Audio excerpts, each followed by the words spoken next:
Let's dive into one of the most intense, unforgettable scenes from Lois Lowry's The Giver. We're going to unpack a ceremony that starts with absolute public humiliation and ends with a destiny that is both this incredible honor and a truly terrifying burden. So right from the get-go, the mood is just off. This is supposed to be a proud, celebratory day, but instead, the whole place is filled with this nervous tension. You can feel the anxiety. The book says it right there. The audience was clearly ill at ease. Something has gone seriously wrong. And right in the middle of all this confusion is our main character, Jonas.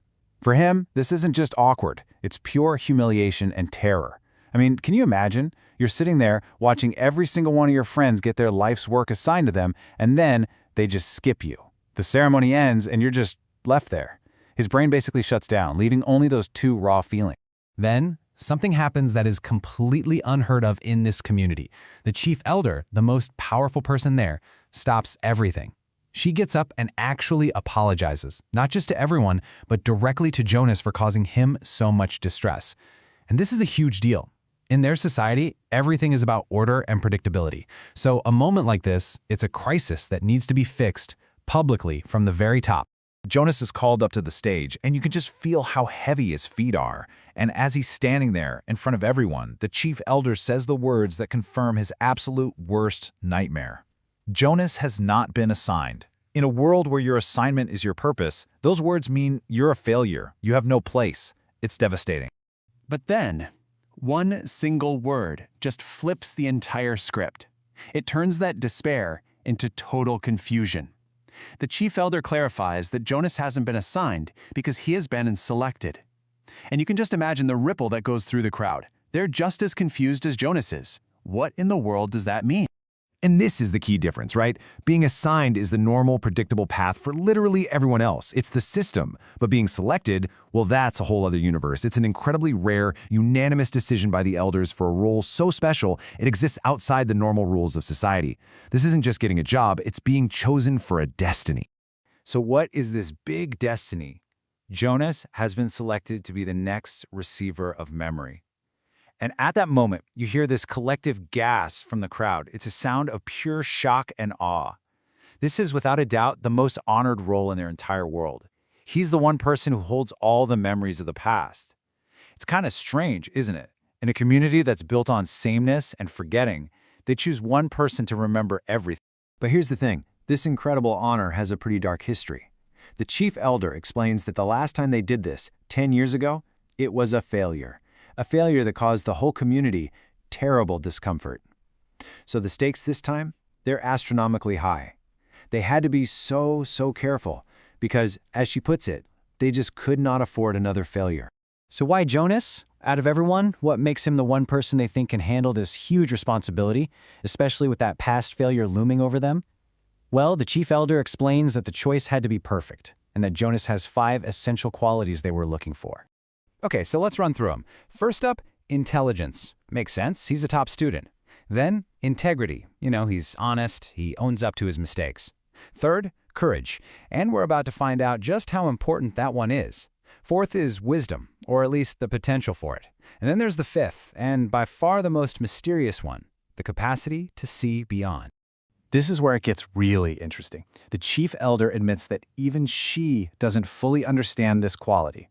For a second, Jonas just sinks into despair, thinking, I don't have that. But then, as he looks out at the crowd, it happens again, that weird change he's seen before in things. And in that moment, he knows. He tells her, in front of everyone, I think it's true. All right, so being honored is one thing, but this is where we learn about the heavy price that comes with this role.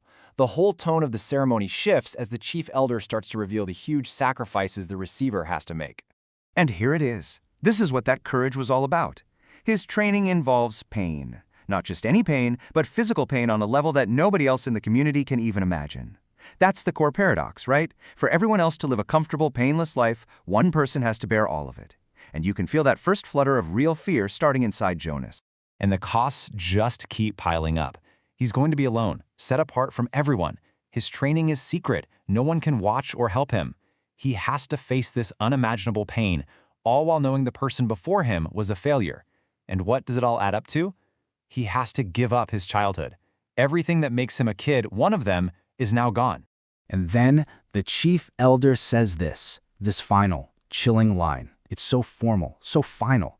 It's not just a new job, it's the end of his entire life as he knows it.